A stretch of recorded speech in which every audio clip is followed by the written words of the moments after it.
दो टूक सीधी बात प्रोग्राम में आप सबका स्वागत है। आज हमारे साथ हैं बेहद ही खास मेहमान समकालीन चित्रकार प्रकाश चांदवड़कर। जनाब प्रकाश चांदवड़कर जी की पैदाइश 5 जून 1964 औरंगाबाद महाराष्ट्र में हुई। आप एक साधारण परिवार से ताल्लुक़ रखते हैं। आप जी के वालिद साहब श्री रमेश चंद्र वह सोना चांदी का कार्य करते थे और माता श्री सविता नर्स थी। आप जी परिवार में 2 भाई बहन हैं। आप सबसे बड़े थे जिन्होंने चित्रकला की ओर अपना रुख किया। बचपन में ही आपको अपने गुरुजनों और मित्रों से प्रेरणा मिली ड्राइंग करने की। आप जी की पढ़ाई लिखाई भी सरकारी स्कूल में हुई और सरकारी स्कूल में ही आपने अपने गुरुजनों से कला की बारीकियां सीखने में बहुत मदद मिली। स्कूली शिक्षा पूरी करने के बाद आप जी ने महाराष्ट्र यानी मुंबई का रुख किया और जे कॉलेज ऑफ आर्ट में प्रवेश लिया और वहाँ पर अपनी स्नातक की डिग्री प्रोफेशनल तौर तरीके से कार्य करने का मौका मिला और उसको आप जी ने अपने जहन में अच्छी तरह उतार लिया और वहीं पर अपने गुरुजनों से कला की भी बारीकियां सीखने का अध्ययन का शुभ आरंभ किया। इसके साथ साथ ही आप जी ने मास्टर ऑफ फाइन आर्ट की भी डिग्री प्राप्त की और साथ साथ आप कमीशन वर्क यानी कमर्शियल काम भी अपना अनुभव बढ़ाने के लिए करते रहे। आप जी का कार्य ज़्यादातर अमूर्त या अमूर्तन कला पर ही आधारित होता रहा और उसके साथ साथ आप सेमी रियलिस्टिक भी कार्य करते रहे। आप जी का कार्य ज़्यादातर आध्यात्मिक विचारधारा पे ही होता है और उसके भड़कीले कलरों से प्रभावित होकर आप जी के चित्रों में भी प्रयोग व एक्सपेरिमेंटल आप काम करते रहते हैं। जनाब प्रकाश चांदवड़कर अपने आप में स्वतंत्र कलाकार हैं और वह आज रीजनल सेंटर ललित कला अकेडमी नमस्कार, गढ़ी आदाब, में सत श्री अकाल। अपना दो टूक कार्य सीधी बात प्रोग्राम लेकर कर एक बार रहे मैं हैं फिर आपकी खिदमत में हाजिर हूँ। और इसके साथ साथ ही प्रोग्राम के बाद वह आपकी मुलाकात करवाते हैं अक्सर एक ऐसी दोस्तों शख्सियत से के साथ जिन्होंने मिलते रहते हैं किसी और न कला किसी पे सूबे में चर्चा अपना एक खास होती मुकाम रहती है। हासिल किया है, अपनी अलग पहचान बनाई है। आज जिस शख्सियत को हमने इस प्रोग्राम में जन्नत दी है उनका नाम किसी तारुफ का मोहताज नहीं है। कला की दुनिया में इनके नाम सभी जानते हैं। आज हमारे साथ बेहद ही खास मेहमान जाने माने चित्रकार और प्रिंट मेकर चांदवड़कर जो महाराष्ट्र के रहने वाले हैं। नमस्कार चांदवड़कर जी, दो टूक सीधी बात प्रोग्राम में आपका स्वागत है। सबसे पहले आप बताइए कि आपका जन्म कहाँ हुआ और उस वक्त आपका पारिवारिक माहौल कला के प्रति कैसा था? मेरा जन्म औरंगाबाद में हुआ, महाराष्ट्र में। और मेरे नाना आर्टिस्ट थे, मेरे दादा भी आर्टिस्ट थे, तो परिवार में पहले से ही था। तो उसका ही मेरे नाना आर्ट टीचर थे, तो नेचुरली उनके बाद ये सब मेरे तरफ आया। आपने कब लगा आपको कि मुझे कलाकार ही बनना है? और आपने बचपन के दिनों में आपको पीछे ले जाते हैं कि आपने कहाँ से प्रेरणा मिली और कौन थे आपके पहले गुरु? एक्चुअली ना, मैं 6 क्लास में था तभी मेरा तय हो गया कि मुझे आर्टिस्ट होना है। और वैसे गुरु ने इधर उधर देख के जो भी चित्रकार है, मेरे स्कूल में जो टीचर पढ़ाते थे वो पेंटिंग करते थे, या वैसे फिर हमें एलिमेंट्री इंटरमीडिएट एग्ज़ाम देने बैठा तो मेरा चित्रकला से सीधा संबंध आ गया और उसके बाद हमेशा के लिए रह गया। चांदवड़कर जी, सबसे पहले बताइए कि आपने कला की शिक्षा कहाँ से प्राप्त की और उस वक्त आपके गुरु कौन कौन थे? मैं government school of art Aurangabad है जहाँ पे चित्रकला महाविद्यालय है, वहीं पे मेरी एजुकेशन पूरी हुई। मेरे गुरु है वामन चिंचोड़कर जो प्रिंट मेकर थे। उसके बाद थे इंगड़े जो मेरे क्लास टीचर थे। उसके बाद मोरे सर थे, केजी मोरे। और उसके बाद कुंभार और 5-6 लोग थे जो उन्होंने मुझे इस फील्ड का पूरा नॉलेज दिया। और आप अभी तक उन गुरुओं को याद रख के कार्य हाँ, कर अभी रहे हैं। क्योंकि मेरे को उन्होंने तैयारी किया मतलब कॉलेज में मुझे चित्रकार होना था, लेकिन एग्जैक्टली चित्रकला क्या है, किससे अपना और चित्रकला का आंतरिक संबंध क्या होता है, तो मुझे चिंचोकर सर ने जब प्रिंट मेकिंग सिखाते थे तब बड़े मजाकी अंदाज में उन्होंने पूरा एक रिलेशनशिप डेवलप कर दिया था। आप किस विषय को लेके ज़्यादातर कार्य करते हैं और कौन कौन सा माध्यम और तकनीक उसमें ज़्यादातर इस्तेमाल करते हैं? पहले तो मैं टोटल कॉलेज से निकलने के बाद प्रिंट मेकिंग करता था। काफ़ी मैंने प्रिंट मेकिंग किया। मेरा प्रिंट मेकिंग टोटल एब्स्ट्रैक्शन था, परफेक्ट 100% एब्स्ट्रैक्शन। मैं लिनो इचिंग करता था, तो काफ़ी एक्सपेरिमेंटल मेरा स्वभाव रहा है, तो मैं 10-12 फीट तक भी प्रिंट कर लिया था लिनो इचिंग में। उसके बाद फिर जब मैं पूरा भारत भवन में 6.5 साल था, उसके बाद फिर मैं जब काठमांडू मूव हो गया, तो उसके बाद मैंने ग्राफिक छोड़ के पेंटिंग में इंटरेस्ट लिया। तब मैं 2-3 साल बुद्धिज़्म का स्टडी कर रहा था। तो बुद्धिज़्म का स्टडी करने के बाद मेरा जितना विजुअल है उसमें बुद्धिज़्म के थॉट प्रोसेस आने लगा। आप कौन कौन सी तकनीक और माध्यम अपने कार्य में यूज़ करते हैं और किस किस सीरीज़ में आपने, मैंने देखा बहुत सारी सीरीज़ में आप काम करते हैं, और थोड़ा उनके बारे में जो हमारे दर्शक देख रहे हैं उनको जानकारी दें। मैं एक्चुअली पहले नेपाली पेपर पे काम करता था। नेपाली पेपर पे मैंने जो पिगमेंट है डायरेक्टली, जिसको नेपाल में टीका कलर कहते हैं, तो टीका कलर जो होते हैं मिट्टी के कलर जो घर में वगैरह पोते या पूजा वूजा में जो यूज़ होते हैं, उसमें फेविकॉल मिक्स करके जो नेपाली पेपर है लोकता पेपर, उस पर काफ़ी सारे एक्सपेरिमेंट किए। वो एक्सपेरिमेंट मैं टोटल एब्स्ट्रैक्ट में करता था। उस समय मैं तंत्र पे काम करता था। मेरा एक तंत्र सीरीज शुरू था, तो ओशो तपोवन में मेरा अपना स्टूडियो था। तो उस स्टूडियो में मैं नेपाली पेपर और तंत्रा पे काफ़ी काम किया। तंत्र आर्ट जो ट्रायंगल स्क्वायर सर्कल में जो तांत्रिक आर्ट है, विजुअल तांत्रिक आर्ट जो है, आप ज़्यादातर एब्स्ट्रैक्ट में भी बहुत काम किया आपने और बुद्धिज़्म में भी आप कंटिन्यू कर रहे हैं, अभी मैं देख भी रहा हूँ। मेरा हिंदुज़्म और बुद्धिज़्म एक थॉट प्रोसेस से सब्जेक्ट है, जो मुझे पॉजिटिव थॉट, दोनों में जो भी पॉजिटिव थॉट लगते हैं, तो उसके ऊपर काम करना एक एब्स्ट्रैक्ट वे में एक बहुत आसान है मेरे लिए। जैसे बुद्धिज़्म में भी तंत्र एक सीरीज़ आती है, जैसे मंडला वगैरह आपने देखा होगा तिबेटन आर्ट में। तिबेटन आर्ट का जो तंत्र विजुअल जो होता है, वो बेसिकली बहुत सारा उसमें फॉर्म तांत्रिक होते हैं जो बुद्धिज़्म और हिंदुज़्म में सेम तरीके से यूज़ करते हैं, जैसे ट्रायंगल। तो एब्स्ट्रैक्शन में मुझे क्या होता है कि जो नेचुरल फॉर्म होते हैं, जैसे एक्सीडेंटल फॉर्म होते हैं मेरे पेंटिंग में, तो एक्सीडेंटल फॉर्म को मैंने ये तंत्र फॉर्म से मिक्स करके दोनों का एक कॉम्बिनेशन बना के अपना सा एक विजुअल तैयार करता हूँ, जो मेरा अपना विजुअल है।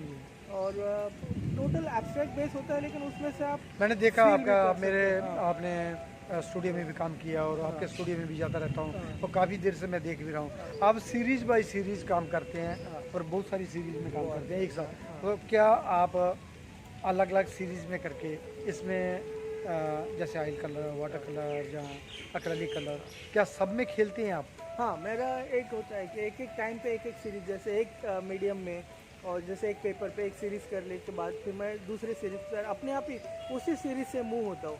तो उस सीरीज़ के एलिमेंट्स होते हैं जो दूसरे मीडियम में चले जाते हैं। जैसे बाद में मैं एक्रेलिक किया। एक्रेलिक में मैंने बुद्धिज़्म में बहुत सारा काम किया। डायरेक्ट जैसे पीपल के पत्ते हैं, डायरेक्ट ही पत्ते पेंट आपने करके चिपकाए, मैंने देखा चिपकाए लिखा हैं। है। तो उससे एक विजुअल तैयार हुआ। तो वो विजुअल को फिर मैंने पुराना जो मेरा पेपर वर्क था उसके एलिमेंट यूज़ कर चंद्रवर्कर जी एक और बताइए, वो उन पत्तों को मैंने खुद देखा है, आपने मेरे साथ ही एक ही स्टूडियो में हमने काम किया कि आपने उसको किस तरह से वो प्रोसेस से वो लाए, तो हमारे दर्शकों को थोड़ा बताइए। एक्चुअली जो पत्ते हैं ना, मैं क्या करता था, पत्ते पूरे तैयार करके उसको ना 20-22 दिन गोबर में मिक्स कर देता था नीचे। तो गोबर में मिक्स करने से क्या होता है कि नेचुरली फर्टिल होता है, नेचुरली वो जो लकड़ी उसमें होती है, जाली बन जाली जाता जो होती है है। वो डैमेज नहीं होती। बाकी चीज़ों में जाली डैमेज होती है, लेकिन गोबर में क्या होता है वो कीड़े आराम से बाकी पत्ता खा लेते हैं। और जो जाली है वो नेचुरल जाली है, एज इट इज़ आपको मिलती है, लकड़ी वगैरह उसका शाइनिंग वगैरह।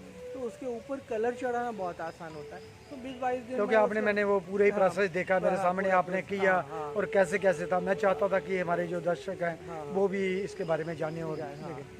एक्चुअली पत्ते मतलब ट्रांसप्लांट करने के बहुत सारे उपाय हैं। लोई कास्टिक सोडा से 1 दिन में हो जाता है, पानी में सड़ाने से 2-4 दिन में हो जाता है।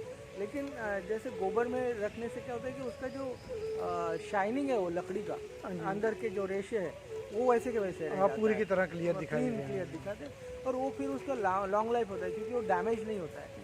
तो फिर जैसे मैं आप कैनवास फिक्स पे करते हो पेस्ट करता हूँ, फिक्स करता हूँ, उसके ऊपर पेंट करता हूँ, तो उसके ऊपर वो जो रियल उसका फीलिंग है वो बचा रहता है। उसके रेशे बाहर ही जैसे एक का चीज़ और वैसे। बताइए कि ये इसकी लाइफ कितनी होती है, क्या ये इसके लिए ताबर परमानेंट चलेगा? लाइक ये जैसे एक्रेलिक कलर, ऑयल कलर का 100 साल का जो लाइफ होता है उतना है, क्योंकि लकड़ी है, लकड़ी एक फिक्स हो जाती है। और फेविकॉल से और एक्रेलिक और ऑयल से लकड़ी वो जो हाँ, बहुत सारे ठीक, केमिकल भी आप इस्तेमाल तो, करते हैं, मैं तो देखता उसमें हूँ फिक्स उसमें। हो जाता है वो। उससे लाइफ बहुत लॉन्ग है।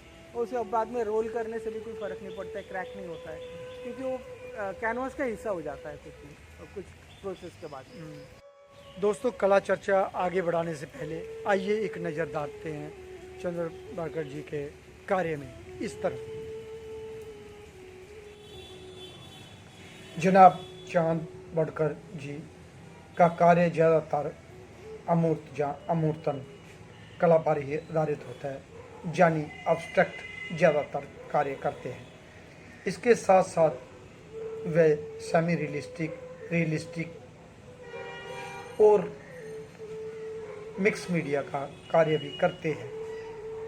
आप जी का कार्य ज़्यादातर आध्यात्मिक विचारधारा पे होता है, यानी हिंदू देवी देवताओं पर ज़्यादातर आधारित कार्य देखने को मिलता है।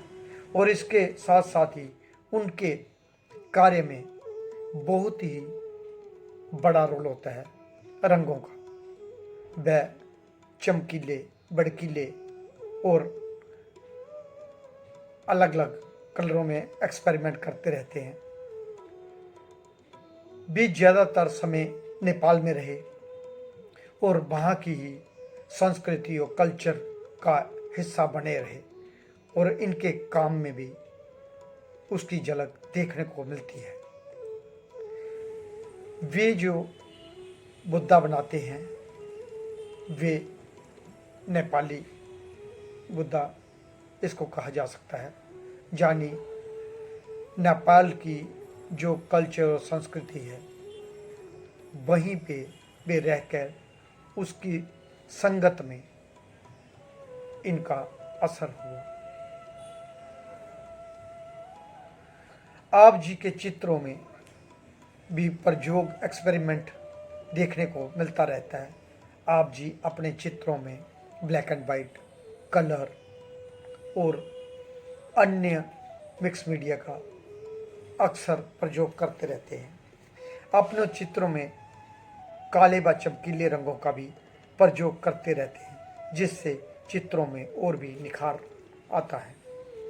आप जी ने देश में अलग अलग सेंटरों में भी कार्य किया, जैसे हैदराबाद,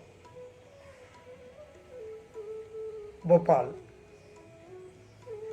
चेन्नई, अरिंदो आश्रम, दिल्ली, मुंबई, और आज आप ललित कला अकेडमी रीजनल सेंटर गढ़ी में अपना कार्य कर रहे हैं। आप जी ने कई देश विदेशों में नेशनल इंटरनेशनल प्रदर्शनियों में भी भाग लिया, और देश विदेश में कई सारे नेशनल इंटरनेशनल अवार्डों से भी आपको नवाजा गया। आप जी का कई रीजनल सेंटर हों, जहाँ प्राइवेट संस्था हों, जहाँ कई प्राइवेट वायर यानी आपके चाहने वाले, उनकी कलेक्शन में भी आपका बहुत सारा कार्य है। शिमी सब ऐसे अलग अलग सीरीज उनके पास कार्य मिलेंगे देखने को। आप उनके स्टूडियो में आएँ, उनके कार्य देखें, और वैरायटी टाइप आपको कार्य देखने को मिलेगा। चांदवड़कर जी ने कई सीरीज में कार्य किया और आज भी वह लगातार उन्हीं का अध्ययन करके अपने कार्य करते रहते हैं। उनके कार्य में भिन्न भिन्न तरह के चित्र देखने को मिलेंगे, चाहे ब्लैक एंड वाइट हो या कलर हो या फिर भड़कीले रंगों का प्रयोग किया हो। वह अपने कार्य में अक्सर एक्सपेरिमेंट करते रहते हैं और उनके कार्य लीक से हट के होते हैं। इस तरह के कार्य देखने को आपको कम ही मिलेंगे। जहां इन्होंने सेमी रियलिस्टिक काम किया, वहीं इन्होंने कमीशन वर्क, अब्स्ट्रैक्ट काम हो या रियलिस्टिक कार्य हो, जी उन्होंने अपने समय समय पर अपनी रोजी रोटी के लिए करते रहे और आज भी वह सीरीज बाय सीरीज अपना कार्य कर रहे हैं। ललित कला अकेडमी रीजनल सेंटर में उनको पिछले 1-2 सालों से कार्य करते हो गया है और वह गणेश सीरीज में भी अलग अलग रंगों का प्रयोग करके जहां वो चित्रकला कर रहे हैं वहीं मूर्ति भी बनाते हैं। उनके बहुत सारे गणेश सीरीज आपको देखने को मिलेंगे। इन्होंने एक समय रहते बहुत सारे मूर्ति शिल्प भी बनाए और कई सारे अलग अलग स्थानों पर इनके कार्य लगे हुए। वहीं वे एब्स्ट्रैक्ट शैली में अपना कार्य लगातार कर रहे हैं और वे ललित कला अकेडमी रीजनल सेंटर गढ़ी में आके इन्होंने ज़्यादातर सीरी बाय सीरी किया, चाहे ब्लैक एंड वाइट हो या फिर रंगों के खेल में वे खेलते रहे। इनके कार्य हर सीरीज में आपको अलग अलग टाइप से, अलग अलग स्टाइल से, जो इनका खुद का क्रिएट किया हुआ स्टाइल है उसी में ये अक्सर कार्य करते हैं। खाना खाने के बाद ये थोड़ी देर आध्यात्मिक का और अपने विचार, अपने मस्तक और अपने पूरी बॉडी को सोल करते हैं, उसको तैयार करते हैं आगे के लिए। परमात्मा का नाम लेते हुए वे कार्य स्टार्ट करते हैं और ख़त्म होने के बाद भी परमात्मा का नाम लेते हैं और इसी से उनके कार्य में भी ये सब देखने को मिलता है। कहा जाता है कि जैसी आदमी की बुद्धि हो वैसा ही विचार होना चाहिए और उसी से संगत में वो रहकर अपना कार्य करता है। प्रकाश चांद भड़कर जी ज़्यादातर स्टूडियो में ही अपना समय बिताते हैं और थोड़ी समय के लिए वे निकल के अपने मित्रों से मिलते जुलते हैं। उन्होंने कई प्रकार के रंगों का प्रयोग किया और कई सारे एक्सपेरिमेंट अपने कार्य में किए। लगातार कार्य करने के बाद भी वे संतुष्ट नहीं होते। ये बोलते हैं कि और कार्य होना चाहिए, और कार्य होना चाहिए। जहाँ वह लगातार सीरीज बाय सीरीज काम कर रहे हैं, ऐसे बहुत सारी कम लोग होते हैं जो इस तरह का जुनून लेके, इस तरह का पैशन लेके, इस तरह की जिद में कार्य करते हैं। जनाब प्रकाश चंद भड़कर जी लगातार अपने पैशन को जिंदा रखे हुए हैं और उसी में जीते हैं और उसी में सब कुछ अपना दाव पे लगा के चल रहे हैं। चंदवाड़कर जी, आपने देश के विभिन्न भिन्न जगहों में काम किया, जैसे महाराष्ट्र से जर्नी शुरू किया आप, नेपाल में भी, अहमदाबाद में भी, कनौरिया सेंटर में भी, भोपाल में भी, दिल्ली में भी, और आपका क्या एक्सपीरियंस रहा और कहाँ कहाँ कैसा लगा, आप हमारे दर्शकों को विस्तार से बताइए। पहले मैं औरंगाबाद से कंप्लीट किया, फिर मैं जेजे में मैंने स्कल्पचर किया तब स्कल्पचर के टाइम पे मैंने मुंबई पूरी तरह से स्टडी किया, मुंबई के आर्टिस्ट के साथ वगैरह। वहाँ पे मुझे मतलब इंडिया के सारे आर्टिस्ट जहांगीर में मिल जाते थे, तो मुझे धीरे धीरे थॉट प्रोसेस पता चलने लगी, काम पता चलने लगा कि कहाँ का कैसे काम होता है। तो फिर मैं एक हुआ कि चलो सब जगह जाते हैं काम करने के, देखते हैं कहाँ क्या क्या हो रहा है। तो स्कल्पचर मैंने कंप्लीट किया नहीं, क्योंकि स्कल्पचर का मेरा जो थॉट प्रोसेस था वो 3 डायमेंशनल नहीं था। स्कल्पचर के लिए 3 डायमेंशनल थॉट प्रोसेस होना बहुत ज़रूरी है, जो मेरा नहीं था। इसके बाद फिर मैंने कर लिया, लेकिन उस स्कल्पचर का इसके साथ आप प्रिंट मेकिंग भी करते थे अलग अलग जगह, कनौरी सेंटर में, जहाँ उधर इधर ललित कला अकेडमी में भी आपने किया। मैं कनौरिया गया, कनौरिया में मैं अहमदाबाद में प्रिंट मेकिंग करता था। तो प्रिंट मेकिंग में अब कनौरिया का जो मतलब अहमदाबाद का जो माहौल है, एकदम शार्प धूप है वहाँ पे, तो मेरे फॉर्म एकदम शार्प होने लगे। तो मुझे पता चला कि अलग अलग जगह का एटमॉस्फेयर आपके काम पे फ़र्क लाता है, आपके काम पे मतलब इम्पैक्ट देता है। जैसे कि पूरा एकदम अहमदाबाद एकदम शार्प हाई, उसमें पता चलता भोपाल और अहमदाबाद हो गया, और लाइट थे जैसे कलर्स थे, टोटल ब्राइट कलर चारों तरफ। तो मेरा क्या होता है कि मेरे आजू बाजू जो चीज़ है वो मेरे एब्स्ट्रैक्शन में, मेरे काम में अपने आप ही आ जाती है। मेरा वो पूरा ऑब्जर्वेशन मेरे विजुअल में तो तुरंत किसी न किसी रूप में दिखाई देता है। तो मैं जैसे सेंटर बदलते गया, अहमदाबाद से गया, फिर मैं पौंडीचेरी गया, पौंडीचेरी अरविंदो आश्रम में आरोविल में भी मेरा स्टूडियो था। आरोविल में मैंने साल भर काम किया।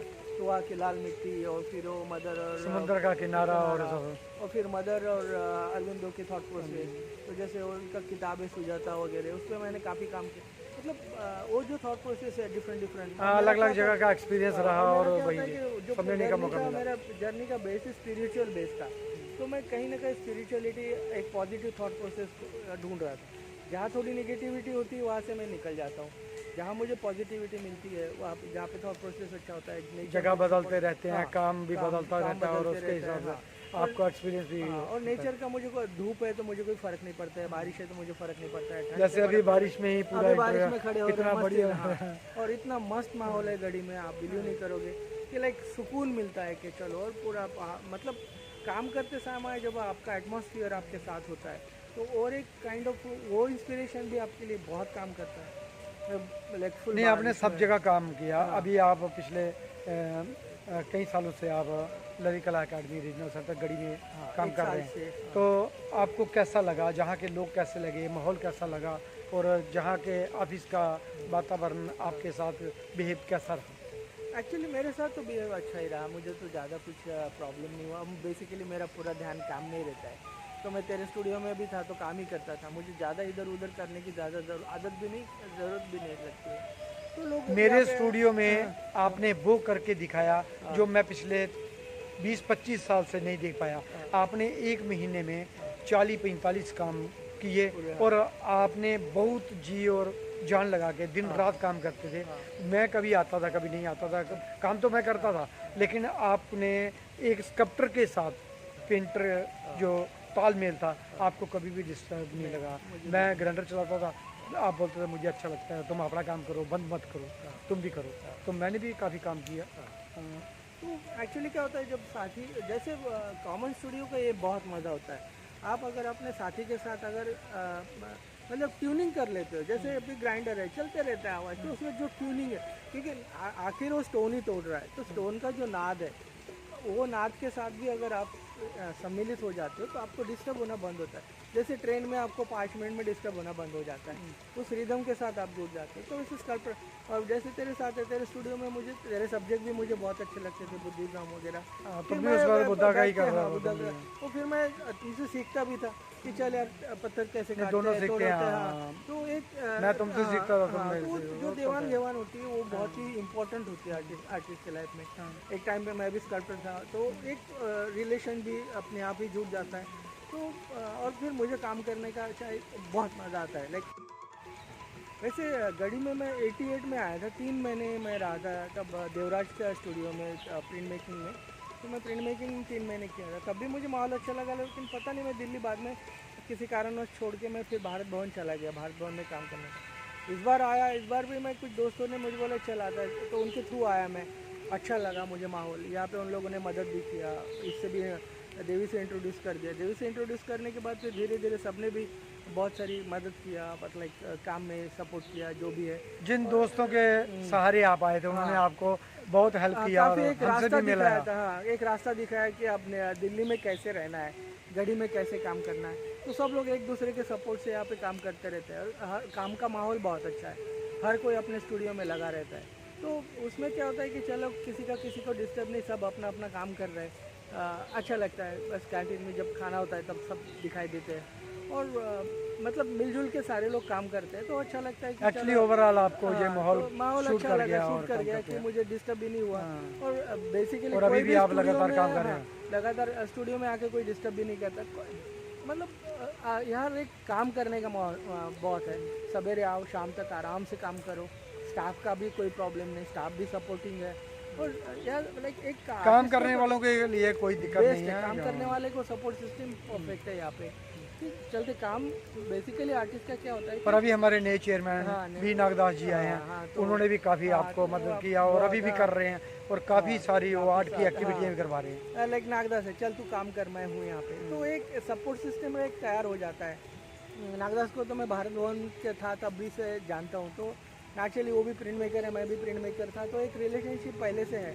तो होता है कि अब वही लोग अगर आ जाते हैं तो वो फिर काम करने में और उत्साह आ जाता है। चल यार, चल काम करते हैं। फिर टोटल ऑफिस भी आपको पूरा मदद करता है। तो एक गिव एंड टेक का जो माहौल है वो चलते रहता है। जो वो आपको देते हैं, आप उनको देते हैं, उसके बाद लेना देना चलते रहता है। और उसके बीच में काम बहुत होता है। अब मेरा काम बहुत होता है, मैं बहुत ज़्यादा काम करता हूँ। बहुत लोग मुझे मुझे बोलते भी, यार इतना काम करके रखेगा क्या? तो मुझे उससे फ़र्क नहीं पड़ता, काम रखूँगा कहाँ, नहीं, काम काम का करना क्या पड़ता है, मैं भी करूँगा। कंटिन्यू काम हाँ, करता हूँ, काम आपने देखा करना बहुत। मेरा सबसे मेन चीज़ है कि काम करता हूँ। मैं जब काम करता हूँ तो मैं सिर्फ काम ही करता हूँ।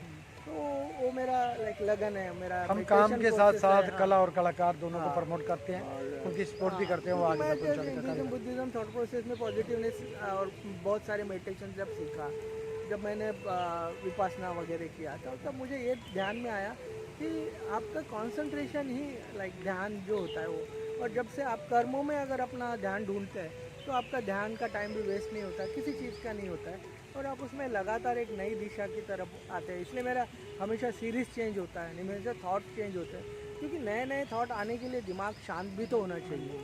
तो दिमाग मेरा कंटिन्यूस शांत रहता है। मेरा लाइक होता है ना कि मैंने एक प्रोसेस देखा। पहले मैं बहुत ही एकदम लाइक तेज़ दिमाग का था, थोड़ा भी इधर उधर हुआ तो माँ बहन में मारा मारी में आ जाता था। लेकिन अब वो नहीं, अभी पूरा टोटल साइलेंट, कुछ भी हो जाए मुझे आप तो असर नहीं करता है। आप रूम से ही बाहर नहीं निकलते हैं, बाहर ही काम निकल, करते हैं। असर ही नहीं होता है मुझे, कोई क्या बोल रहा है क्या नहीं, मेरे बारे में अच्छा बोल रहे हैं बुरा बोल रहे हैं। तो एक उस चीज़ से हम लोग उठ गए अभी कि चंद्रवारकर चल जी, रहा। अभी हम चलते हैं आपके अगले पड़ाव की ओर। हाँ, आपने जो अब तक हाँ, कार्य किए थे हाँ, और जो जहाँ पर कर रहे हो, हाँ, पहले काम में और अब के काम में आपको क्या लगता है, कितना प्रोग्रेस है और क्या आप दिशाहीन तो नहीं हो रहे हैं, जहाँ दिशा से भटक तो नहीं गए हैं, जहाँ उसमें और निखार आ रहे हैं? जी आप ही बताइए। एक्चुअली मेरा काम तो कभी दिशाहीन होता ही नहीं, क्योंकि एब्स्ट्रैक्शन और मेरा काम का प्रोसेस क्या है कि काम में मैं सिर्फ साक्षी होता हूँ, माध्यम होता हूँ काम का। मेरे से काम तो वही करवा लेता है जो मुझे एनर्जी पूरी तरह से उससे, जैसे जिसको भगवान एक्चुअली जो एनर्जी हमको भगवान ने दी है, उसी एनर्जी के साथ हम लोग काम करते हैं। मेरा एनर्जी बेस काम है। मैं जब जैसे कहता हूँ कि मैं इसका साक्षी हूँ, तो उस हर एक पेंटिंग के से दूसरा पेंटिंग जन्म लेता है। तो दिशाहीन होने का या अपने रास्ते से भटकने का सवाल ही नहीं आता है, क्योंकि एक प्रोसेस से चलता है। और मेरे एनर्जी टू एनर्जी जैसे जिस तरह से जिस समय का जैसे मैं अभी गढ़ी में हूँ, तो अभी जो दिल्ली का एटमॉस्फेयर है वो मेरे काम में आएगा। जैसे मैं अरोविले में था वो काम में आता है। तो हर जगह की एनर्जी मेरे काम में आती है, उसी हिसाब से जाता हूँ, उसी की प्रेरणा से आप आगे बढ़ते उसी हैं। की प्रेरणा से आगे बढ़ता हूँ, उसी के लाइट से आगे बढ़ता हूँ। जैसे अभी गढ़ी का लाइट है, गढ़ी का जो गार्डन है, यहाँ पे जो एक स्मूथनेस है, तो वो स्मूथनेस आपको मेरे काम में तुरंत दिखाई देगा। जैसे कहीं कहीं जैसे शार्पनेस है, तो वो सारी चीज़ें अपने आप जो आजू बाजू की एनर्जी में है। तो मेरा एनर्जी वर्क है। एनर्जी वर्क में लाइक एब्स्ट्रैक्ट हो या रियलिस्टिक हो, जैसे मैं फोटोरियलिज्म भी करता हूँ कभी कभी। तो बहुत सारे एक्सपेरिमेंट करने के बाद मैं उस टोटल उस पेंटिंग की आत्मा तक जाने की कोशिश करता हूँ, मेरी एनर्जी तक जाने की कोशिश करता हूँ। पेंटिंग की आत्मा और मेरी आत्मा जो है, उनका जो रिलेशनशिप है, उसकी जो खोज है या उसका जो एक दूसरे से रिलेशन है, वो मुझे हमेशा जीवित रखता है, काम करने को एक्सपायर आत्मा करता से है। तुम हाँ, जो जैसे सोचते हो अभी मेरी करते हो एक सब एक आप एक सीरीज़ यहाँ पे बनी है गढ़ी में, जो अंतर्नाद करके जो ओम है, तो उस ओम के बेस पे मैंने कुछ पूरी एक सीरीज़ की 40-50 पेंटिंग की। तो उसमें ओम का जो है निर्मिति या ओम का जो यूनिवर्स से संबंध है या ओम से वो जो सर्कल या स्क्वायर हो जो एनर्जी प्रेरित होती है मुझे मेरे अंदर, उसको मैंने लाने की कोशिश किया है। तो वो एब्स्ट्रैक्शन में आपको ओम का फील पूरा तुरंत दिखाई देगा, लेकिन वो मेरी एनर्जी का दिखाई देगा। प्रकाश चांदवड़कर जी, अब तक आपने कौन कौन सी उपलब्धियां हासिल की, जैसे अवार्ड, स्कॉलरशिप, फेलोशिप, या किन किन संस्थाओं ने आपका काम खरीदा, या कहाँ कहाँ आपका कार्य लगा हुआ है, ज़रा संक्षेप में बताइए। वैसे तो एक आर्टिस्ट कह के मेरा लाइक जीवन ही टोटल उपलब्धि है, क्योंकि जब जब जो भी मैंने आर्ट फील्ड में जब से लगा हूँ तब से हर चीज़ लाइक हर एक दिन उपलब्धि के माध्यम से जा रहा हूँ, क्योंकि हर बार नया काम देखता हूँ और हर नया काम मेरी उपलब्धि होती है। अवार्ड का लिया जाए तो मुझे नेशनल अवार्ड मिला है, इंटरनेशनल अवार्ड मिला है। हाँ, स्कॉलरशिप वगैरह में मैंने कभी पार्टिसिपेट किया नहीं, तो मुझे स्कॉलरशिप वगैरह बाकी चीज़ें नहीं मिली, लेकिन फिर भी जहाँ जहाँ भी गया वहाँ पे मुझे उस क्षेत्र में नई नई चीज़ें सीखने मिली, नए काम हुए। और जैसे अब मतलब कलेक्शन है, तो जब इंटरनेशनल कलेक्शंस है मेरे सारे 3-4 म्यूजियम में है, वर्ल्ड अवार्ड विनर्स गैलरी में परमानेंट कलेक्शन है, वाकयामा में परमानेंट कलेक्शन है, तो म्यूजियम के भी परमानेंट कलेक्शन मेरे हुए। जब से मैं 23-24 साल मैंने उसमें काठमांडू में नेपाल में काम किया है, तो मेरा सारा काम तकरीबन 25 साल में इंटरनेशनल मार्केट में ही जाता रहा, लाइक अमेरिका हो या यूरोप हो। तो मेरे पूरे लाइक 1000 से करीबन पेंटिंग मेरे इंटरनेशनल मार्केट में जा चुके। तो वो मेरे लिए सबसे बड़ी उपलब्धि है कि मैं इंटरनेशनल मार्केट में एक कंटिन्यूस इसी से चल रहा है मेरा जीवन यापन भी उसी से चल रहा है। और 2008 तक जब तक रिसेशन नहीं हुआ टोटल मेरा उसी से एक स्मूथ लाइफ चल रहा था। 2008 में जागतिक मंदी आने के बाद थोड़ा सा मेरा एक स्लो प्रोसेस में, लेकिन उस समय भी मेरा फिर काम में कंसंट्रेशन ज़्यादा हुआ, नई चीज़ें और आई है। उपलब्धि उस समय से सेलिंग वेलिंग तो बहुत कम होते जाता था, क्योंकि मेरा सारा इंटरनेशनल जो डिप्लोमेट्स थे, एम्बेसडर्स थे या बायर्स थे, वही थे। मैं लाइक इंडियन मार्केट से तो 25-30 साल दूर था। तो अभी यहाँ पे आया हूँ, अब देखता हूँ यहाँ पे कैसे किस तरह से मेरा काम को एक्सेप्ट किया जाता है। तो वो भी मेरे लिए एक बड़ी उपलब्धि है कि मैं वापस इतना कुछ एक्सपीरियंस करके वापस दिल्ली में आया हूँ, गढ़ी में आया हूँ। आगे देखते हैं क्या होता है, कैसे होता है, क्योंकि उपलब्धि मेरे ख्याल से जैसे मेरा बुद्धिज़्म का एक स्टडी होने के बाद हर बात जैसे आपको एवरीडे लाइफ जीने का एक आदत हो जाता है, मोमेंट टू मोमेंट आना, तो एवरी मोमेंट मेरा लाइक परफेक्ट रहा है।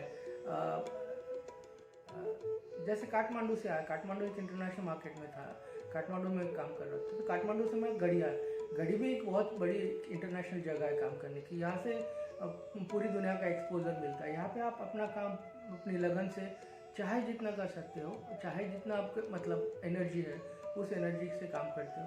और मेरा क्या है, मैं पूरा कंसंट्रेशन अपने काम में देता हूँ। तो अब गढ़ी इतनी अच्छी जगह है काम करने की, इतना कंसंट्रेशन यहाँ पे होता है, इतनी शांति यहाँ पे काम करने की, सपोर्टिंग सिस्टम है। तो इस सिस्टम से मुझे मेरा काम को और ज़्यादा निखार आएगा, क्रिएटिविटी हो जाएगी। और गढ़ी जैसी जगह पे अगर आपको काम करने मिले तो मेरे ख्याल से वो भी सबसे बड़ी उपलब्धि हो सकती है अभी भारतीय कला क्षेत्र में। हाँ, बाहर के बहुत सारे लोग यहाँ पे आते हैं, तो एक इंटरेक्शन बाकी आर्टिस्ट के साथ यहाँ पे होता है। तो यहाँ पे आप 24 घंटे लाइक आर्ट फील्ड में ही रहते हो। सबसे मेन चीज़, गढ़ी में आप काम कर रहे हो, इसका मतलब आप टोटली आर्ट फील्ड में एक्टिवेटेड हो। मतलब पूरा जो आर्ट फील्ड है उसका ध्यान आपकी तरफ रहता है। तो आप, मैं जैसे पैसे वैसे का कभी सोचता नहीं, तो मेरा जीवन यापन इसी से चल रहा है। लेकिन गढ़ी पे सारे लाइक पूरा आर्ट मार्केट हो या कल्चर मार्केट हो या लाइक उपलब्धियाँ हो, सबका ध्यान गढ़ी पे रहता है। तो मैं एक ऐसी सेफ जगह पे हूँ जहाँ पे मैं अपना काम शांति से कर सकता हूँ।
क्या कर रहा तुम?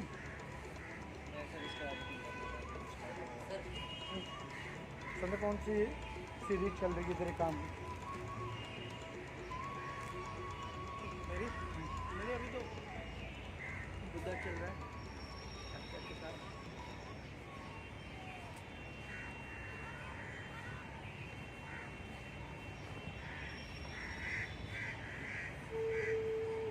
काठमांडू से मैं गढ़ी भी एक बहुत बड़ी इंटरनेशनल जगह है काम करने की। यहाँ से पूरी दुनिया का एक्सपोजर मिलता है। यहाँ पे आप अपना काम अपनी लगन से चाहे जितना कर सकते हो, चाहे जितना आपके मतलब एनर्जी है उस एनर्जी से काम करते हो। और मेरा क्या है, मैं पूरा कंसंट्रेशन अपने काम में देता हूँ। तो अब गढ़ी इतनी अच्छी जगह है काम करने की, इतना कंसंट्रेशन यहाँ पे होता है, इतनी शांति है यहाँ पे काम करने की, सपोर्टिंग सिस्टम है। तो इस सिस्टम से मुझे मेरा काम को और ज़्यादा निखार आएगा, क्रिएटिविटी हो जाएगी। और गढ़ी जैसी जगह पे अगर आपको काम करने मिले तो मेरे ख्याल से वो भी सबसे बड़ी उपलब्धि हो सकती है अभी भारतीय कला क्षेत्र में। हाँ, बाहर के बहुत सारे लोग यहाँ पे आते हैं, तो एक इंटरेक्शन बाकी आर्टिस्ट के साथ यहाँ पे होता है। तो यहाँ पे आप 24 घंटे लाइक आर्ट फील्ड में ही रहते हो। सबसे मेन चीज़, गढ़ी में आप काम कर रहे हो, इसका मतलब आप टोटली आर्ट फील्ड में एक्टिवेटेड हो। मतलब पूरा जो आर्ट फील्ड है उसका ध्यान आपकी तरफ रहता है। तो आप, मैं जैसे पैसे वैसे का कभी सोचता नहीं, तो मेरा जीवन यापन इसी से चल रहा है। लेकिन गढ़ी पे सारे लाइक पूरा आर्ट मार्केट हो या कल्चर मार्केट हो या लाइक उपलब्धियाँ हो, सबका ध्यान गढ़ी पे रहता है। तो मैं एक ऐसी सेफ जगह पे हूँ जहाँ पे मैं अपना काम शांति से कर सकता हूँ। प्रकाश जी, जैसे अभी नई मशीनी युग चल रहा है, या कंप्यूटर का या डिजिटल का मार्केट है, और मैक्सिमम कलाकार अभी इस ओर भाग रहे हैं। क्या ये नए कलाकारों के लिए ठीक है, या जो पहले जैसे मैनुअल और ट्रेडिशनल की तरह काम हो रहा था वैसे ही होना चाहिए? मेरे हिसाब से अभी नए युग के साथ चलना चाहिए, मशीनरी हो या जो भी हो।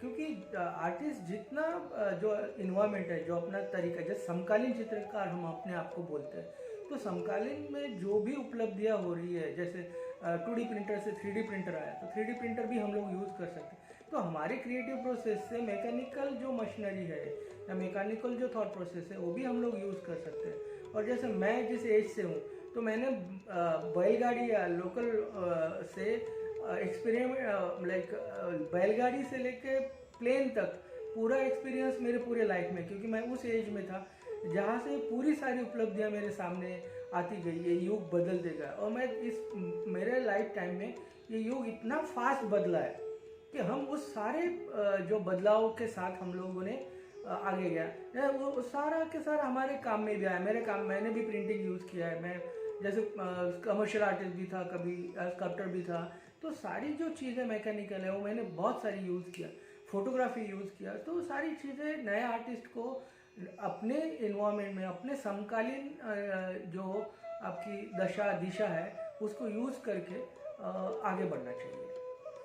हाँ प्रकाश जी, जो नए कलाकार हैं जो दूर दराज इलाके में बैठे हैं, जहाँ आपके जो महाराष्ट्र में या नेपाल में जहाँ जहाँ आप गए, वहाँ वहाँ आपके सहयोगी हैं, जहाँ नए कलाकार हैं, उनको आप अपने कला के माध्यम से क्या मैसेज देना चाहते हैं? एक्चुअली मैं मैसेज देने का तो सोचता नहीं हूँ, लेकिन मैं चाहता हूँ क्योंकि हमको एक लाइक भगवान ने बहुत बड़ी गिफ्ट दी है। अगर आप क्रिएटिव काम कर सकते हो, आप स्कल्प्टर हो, पेंटर हो, जो भी हो, आप अपने काम के साथ 100% रहिए, उसमें जितना आप अपना योगदान दे सके दे। पूरा लाइफ अगर आप अपने आर्ट को देते हो, अपनी कला को, अपनी क्रिएटिविटी को देते हैं, तो फिर जिसे आप सक्सेस कहते हैं, जिसे आप जीवन कहते हैं, जिसे आप जीना कहते हैं, उस जीने को जी सकते हो। मतलब सर्वाइव करना अलग बात है और जीना अलग बात है। अगर आर्टिस्ट आप लकीली हो, मेडिटेशन कर सकते हो, मेडिटेशन करो, स्पिरिचुअल में तरीके से जा सकते हो, या टोटल मैकेनिकल वर्क में तरफ जा सकते हो, या हार्ट, मतलब बहुत सारे रास्ते आपके लिए अभी उपलब्ध है। तो जो, लेकिन उसके लिए आपको 100% अपना खुद का देना पड़ेगा। मैं नहीं चाहता हूँ कि आप किसी की कॉपी करके बड़े हो जाओ, या किसी की कॉपी करो, या किसी, आप स्टडी करो और आप अपने खुद के अंदर खोज जो होती है उस खोज को एक जारी रखो। एक अपने अंदर एक नया एक एनर्जी होती है, उस एनर्जी का दर्शन अपने विजुअल माध्यम से दर्शकों को दो, या अपने आप को भी दो, क्योंकि आप अपने आप को जो आप कर रहे हो वो अपने आप के लिए भी बड़ी गिफ्ट होती है। एवरीडे आपका जो काम है आपके आत्मा को सुकून पहुंचाता है। कोई विचार जो अब तक हमने या आपने साझा नहीं किया, हमारे इस सोशल मीडिया के माध्यम से आप कह सकते हैं? वैसे बातें तो बहुत है, लेकिन एक बात मुझे हमेशा खटकती है कि जैसे इंडियन कंटेम्प्रेरी आर्ट में जो कलाकृतियाँ है वो इंस्पिरेशन या बेस या किसी का कॉपी होता है। इंडिविजुअल, रियल इंडिविजुअल आर्ट जहाँ पे मोड़ दिया जाता है, जहाँ पे एक अंतरात्मा से जो क्रिएटिविटी होती है वो नहीं हो रही है। मोस्टली अगर अपने खुद के वैल्यू, अपना एक स्पिरिचुअल स्टेटस, अपने भारत का जो संस्कृति है, भारत की मनोदशा है, हमारा जो पूर्व इतिहास है, और जो हम हमारी लाइक कहते हैं मिट्टी की गंध है, तो मुझे बहुत ही कम लोगों के पेंटिंग में वो गंध, वो विचार, वो भारत की संस्कृति, वो भारत का कंटेम्प्रेरी आर्ट में बेसिकली ट्रेडिशन में तो हो ही रहा है, ट्रेडिशनल में तो हो ही रहा है, लेकिन कंटेम्प्रेरी में नहीं हो रहा है। कंटेम्प्रेरी में मोस्टली जितने भी आर्टिस्ट मैं देख रहा हूँ, अनुभव कर रहा हूँ, तो वो सारे बाहर के किसी न किसी आर्टिस्ट का कॉपी कर रहे हैं, बाहर के किसी न किसी आर्टिस्ट का इंस्पिरेशन ले रहे हैं। सब्जेक्ट अपने डालते हैं, लेकिन पूरा टोटल प्रोसेस बाहर का होता है, जैसे रंग लगाने के और स्ट्रक्चर में बहुत सारा ऐसे हो रहा है। तो वो जो बाहर का जो है वो एक इन्फ्लुएंस है, वो इन्फ्लुएंस को अगर कम करे तो हम हमारे वैल्यू भी बढ़ा सकते हैं, हमारे इंडियन कंसेप्ट, हमारा इंडियन कल्चर है। जैसे एक सनातन हम लोगों का विचारधारा है, उस विचारधारा पे अगर हम लोग काम कर सकते हैं, हम अपने आप पे काम कर सकते हैं, तो मेरे ख्याल से वो ज़्यादा पावरफुल होगा, ज़्यादा वैल्यूबल होगा। हर बंदे की अपनी विचारधारा रहती है, और अंतर्राष्ट्रीय अपने विचार मार्केट में भी हम अपना कदम रख सकते हैं, जो कि आज हम लोग अंतर्राष्ट्रीय मार्केट में बिल्कुल जीरो है, हमारा कोई ही अस्तित्व नहीं है। 2-3 कलाकार छोड़ने के बाद हमारा इतनी बड़ी तादाद में एक भी आर्टिस्ट बाहर पे जाके भारतीय संस्कृति कंटेम्प्रेरी आर्ट में या भारतीय विचार या भारतीय मनोदशा या भारतीय रंग या भारतीय आकार या जो भी है आचार विचार जो भी है उसका कभी भी हम लोग एक्सप्लोर नहीं कर पाए। हमेशा हम लोग कब तक वैन गॉग और रोथको और वो सब करते रहेंगे। हमारे यहाँ पे 2-4 आर्टिस्ट छोड़ने के बाद बिल्कुल भी नहीं है। सारा इंटरनेशनल मार्केट में मैं 25 साल से था, तो हर कोई आर्ट क्रिटिक या आर्टिस्ट या एम्बेसडर्स या डिप्लोमेट्स मेरे को यही बात कहते थे, अरे तुम्हारा कोई इंडिविजुअल और स्ट्रॉन्ग काम नहीं आ रहा है। मोस्टली लाइक कॉपी, जैसे चाइनीज कोई फेमस आर्टिस्ट है तो उसके वजह से कॉपी शुरू हो जाती है, या सीनियर कोई आर्टिस्ट है उसके वजह से 10 आर्टिस्ट काम करना लगते हैं। अरे अपना काम हम कब करेंगे, अपने अंदर का जो खोज कब करेंगे। हम अभी भी जैसे मैं भारतीय हूँ तो मैं अभी भी नहीं देख पा रहा हूँ कि बहुत सारे लोग अपने आप को अपने विजुअल में प्रिडिक्ट नहीं कर पा रहे। जैसे कविता में हो रहा है, सिनेमा में हो रहा है, हर जगह पे हो रहा है, लेकिन कंटेम्प्रेरी आर्ट में नहीं हो रहा है। वो मुझे थोड़ा सा खटकता है। चंद्र प्रकाश जी,